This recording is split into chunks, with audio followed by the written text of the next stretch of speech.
Aloha, and welcome to Week 8, Assignment Number 7 video tutorial.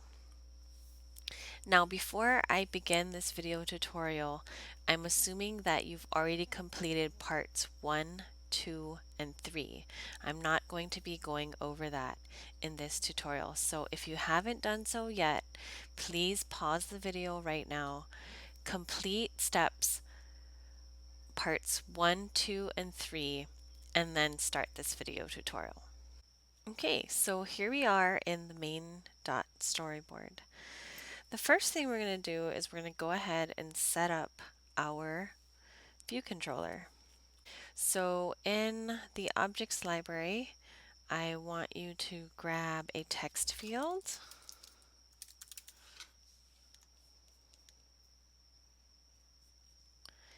and then I want you to grab a button, and then we're going to grab a label.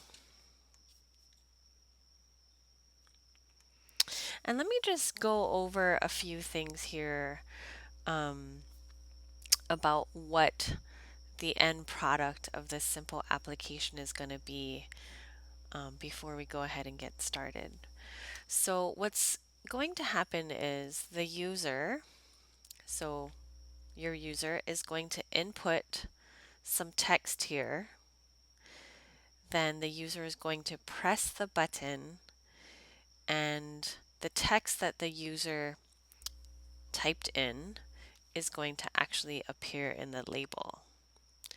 So you're going to be doing something very similar for project number 2, and that's why I'm going over this concept with you for assignment number 7.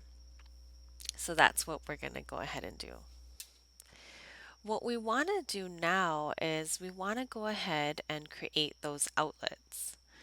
So as you guys already know, when you first start an Xcode project, we already get this viewcontroller.swift file is already paired with this view controller. So we can go ahead and select the view controller and open up the assistant editor. And let's go ahead and create an outlet for the text field and the label.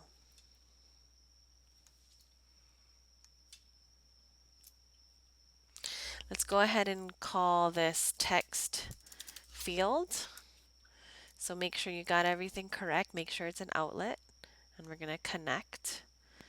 And notice, guys, that we are creating the outlets at the very top of our program. So therefore, any function that wants to utilize those outlets are able to utilize those outlets. And then let's create our outlet for the label. And we're going to call it display text label. And notice that I'm using camel casing. And go ahead and connect. So pause the video if you need a second to get that done. Okay, so for the remainder of this video tutorial, we're going to stay in the viewcontroller.swift file. So go ahead and click on that file, and I want to make sure you guys are back in the standard editor mode. So you can do that right up here. And I've outlined 4 steps or 4 lines of code that we're going to input to create our simple application where a user inputs some text. The user then presses a button, and then the text that the user inputted is displayed in the label below. So one thing we're going to do right now is we're going to set the display label, the display text label texts to a string with no characters. So think about how you're going to do that. Pause the video if you need to, if you want to sort of try to figure it out on your own. Otherwise, you're welcome to follow along. So we're going to go self.display, sorry, not that, display text label dot text, and we're going to set it to a string with no characters. Okay, and if you think this through, what this line of code is doing is when the app opens up, the label has no characters, therefore it appears that a label is not even there. Okay. Now what we've got to do is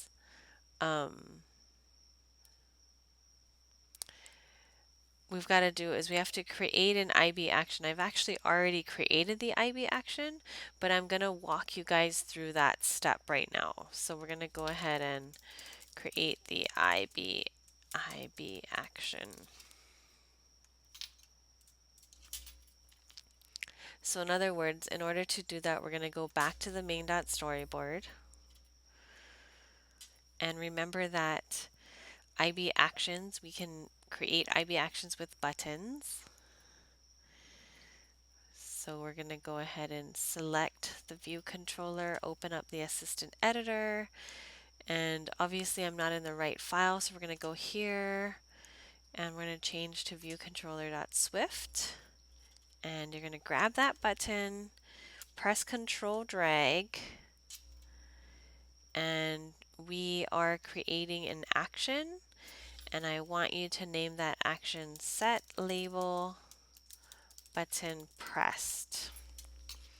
Okay, so I'm going to make sure it says action, set label button pressed, and connect. I'm not going to connect because obviously I've already created my IB action, but go ahead and create your IB action.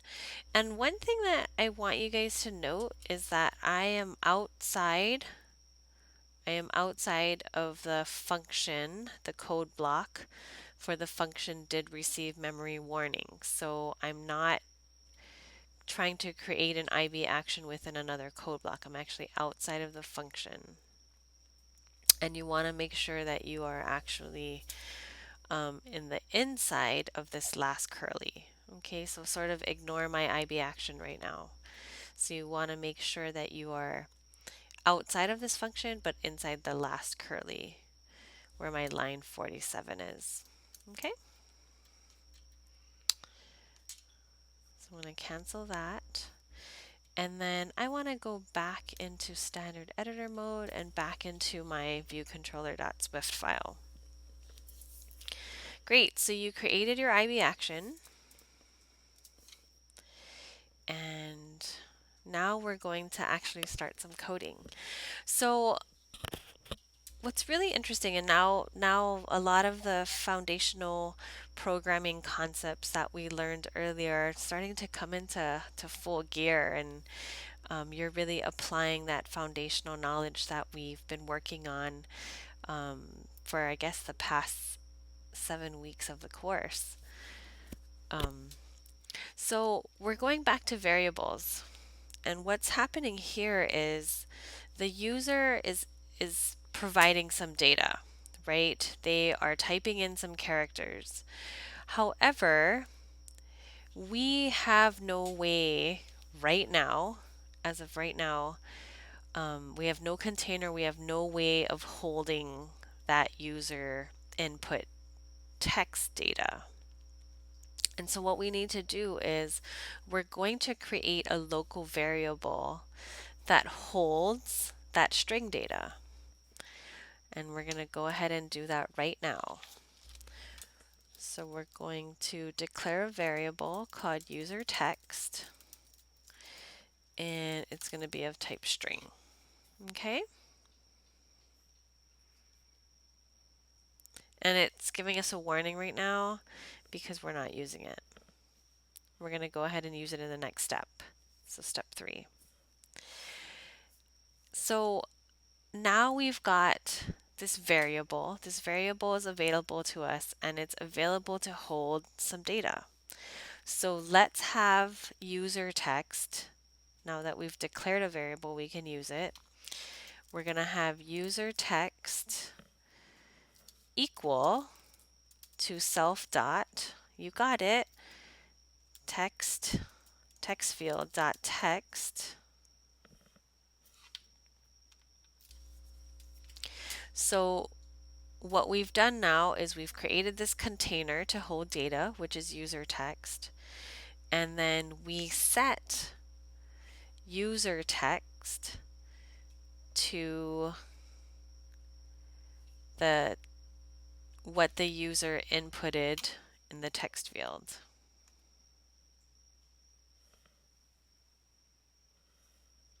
And then we're going to go ahead and set display text label text property to the user text. So self dot display text label dot text equals user text.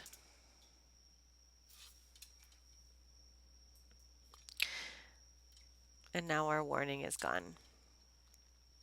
So let's walk through this process one more time because we're starting to learn things that are a little bit more complicated than we've been learning so far, but now we're able to utilize all this foundational knowledge that we've been learning. So what we did here upon the button press is we took that user input text and we placed that into a variable, a string variable, and then we set that string variable, in this case user text, to hold whatever text was inputted into this outlet, right? Text field. We made that outlet up here. Okay. So now we're able to utilize this data, user text. So we want to display whatever the user typed in, whatever text they typed in, we want to display that in the display text label. And first of all, in order to display anything into the user interface, we're going to have to make an outlet. So we did that. We got down to the labels text property, and then we were able to set it to user text. So let's go ahead and run our app and see what happens. One thing you guys want to do is let's go ahead and run the app, and I want you guys to run it in the iPhone SE.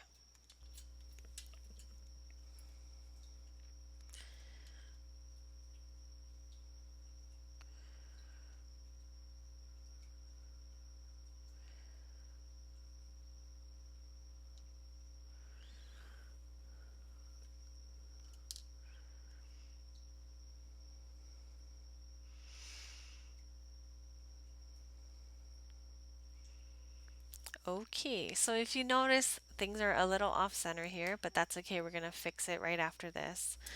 So I'm going to type in hello. I'm going to press my button and then it displays in the label. So if we want to change, we can say good job, hit the button, and then good job displays. All we have to do is just increase the width of that label and it'll fully display. But let's take care of this because it's sort of off center here. So we're going to go back to main.storyboard. And notice like I'm set for the iPhone 8. We actually always want to make sure we're in SE when we start. And then we can go ahead and recenter everything if we want. And I'm just going to recenter. And we can make some changes here like set text if we want to. And then as I mentioned, we can go ahead and we can stretch out this label if we want to. And if you want to, you can go ahead and center that text You're welcome to also increase this if you want to. And you can put some placeholder text in here. So I'm just showing you some things some options you have in the attributes inspector. You can say like type here if you wanted to. And everything looks pretty good to go. So let's go ahead and run it again. All right, so you can see that there's that placeholder text. Good job. Set text and then notice good job. Right there displaying in the label. So you guys are going to be doing something a little bit more complicated for your project number 2. And so I encourage you guys to really think through how you're going to do that, how you're going to be able to achieve the weather converter in your mobile app project for number 2. So if you have any questions about this tutorial, definitely come and see me. Otherwise, have a great week. Aloha.